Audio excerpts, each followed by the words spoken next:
Good morning! Today ay Sunday dito sa Australia at kami ay aalis pupunta sa aking biyanan. Alas naming dinadalawang biyanan ko at dinadalhan namin ng konting pagkain. Bumibili kami sa Filipino shop. Ito nga ay magpe-prepare muna ako ng mga pagkain na babaunin namin. Kapag kami ay lumalabas, lagi akong nagdadala ng mga snacks o mga pagkain dahil alam naman natin na ang mga bata ay mayat maya nagugutom. Talagang nakaugalian ko na magdala ng mga pagkain sa loob ng sasakyan. Meron akong cookies dito at meron akong banana muffin na paborito ni MM. At habang inaayos ko nga ang mga pagkain ay ayan, nakita nga ni MM yung kanyang paboritong muffin at ayan nga ay umiiyak na siya. Kaya naman binigyan ko muna siya ng isa at pinakain ko ng banana muffin. Patingin pa nga si MM sa camera dahil alam niya na nagre-record ako. Sanay na rin si MM na palagi akong gumagawa ng content.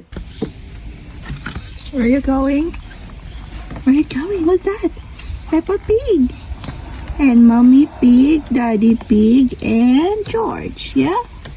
Ready na nga at nasa loob na ng sasakyan ang mga bata at ngayon ay pupunta na kami sa Filipino shop para bumili ng mga pagkain sa aking biyanan. On the way na nga kami papunta ng Filipino shop at ito ay malapit lang din dito sa aming bahay. Mga 6 to 8 minutes lang ay nandoon na kami sa Filipino shop. Bahay nga pala namin ay pangalawang unit kaya nasa likuran yung aming bahay. Nito ang itsura ng mga bahay dito sa Australia at ito ay ang aming street. Ito rin yung aking mga kapitbahay. Alam nyo ba na kapag kayo ay lumabas ng inyong bahay dito sa Australia ay napakatahimik sa daan. Halos wala kang makikitang tao na naglalakad sa daan dahil ang mga tao dito sa Australia ay puro trabaho at bahay lang. Makikita mo lang halos lahat ng mga tao dito during summer kapag maganda ang weather. At nandito na nga kami kay Happy Hut. Ito ay isa sa mga pinakamasarap na restaurant or Filipino restaurant dito sa Melbourne. Hindi talaga sila nauubusan ng mga customer araw-araw. So sa harap ng shop ni Happy Hut ay meron silang mga tanim, meron sila ditong kalamansi at meron mga kalabasa. Meron din sila pala ditong puno ng sili. Kung hindi ako nagkakamali ay parang mga kangkong yung mga yan at meron din ditong spring onion na tanim. May nakita rin ako doon sa dulo na tanim nila na talbos ng kamote. Ito nga at pupunta na ako sa loob kasama yung aking asawa at pipili kami kung ano yung mga ulam na available today sa kanilang shop. Pagpasok mo nga sa loob ay ang una mong makikita yung kanilang mga tinapay, mga pandesal, iba't ibang flavor ng mga pandesal ang nandyan. Meron din sila mga tasty bread. Dito naman yung kanilang mga table at doon naman ay yung iba't ibang klase ng mga birria at mga biscuit at iba pang mga product ng Pilipinas. Napakarami nilang tinda dito at doon nga sa dulo ay meron din silang tinitinda ng mga kalamansi. Ito yung iba't ibang klase o iba't ibang uri ng mga ulam na tinitinda nila dito. Meron silang pritong isda, meron dinuguan, okoy, kare-kare, beef caldereta, ginataang langka, beef steak. Order kami ng ginataang langka. Kumuha na rin kami ng malaking size ng sisig dahil itong sisig nila ay talagang isa sa the best na mga ulam nila dito. At ito yung isa sa pinakapaborito kong ulam na tinitinda nila dito sa kanilang shop. Umorder rin kami ng lumpiang gulay. Yan nga ay inubos na namin dahil nasarapan kaming mag-asawa dyan. Kaya kung ano yung mga natira doon sa tray ay binili na ng asawa ko. At umorder na rin kami ng 2